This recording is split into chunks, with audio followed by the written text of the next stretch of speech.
To turn on pairing mode on Realme Buds T310, first you will need to open a case and remove both of the earbuds from it.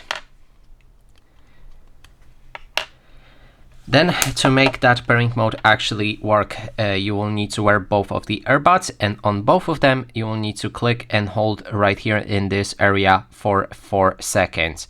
You will hear a sound, which means you're in the pairing mode. So I will demonstrate that, but I'll be wearing those earbuds. It should look like this. And now let's do it.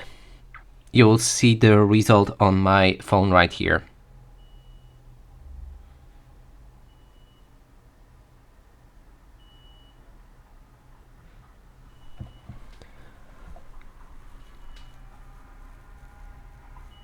Here we have it. We can pair our devices.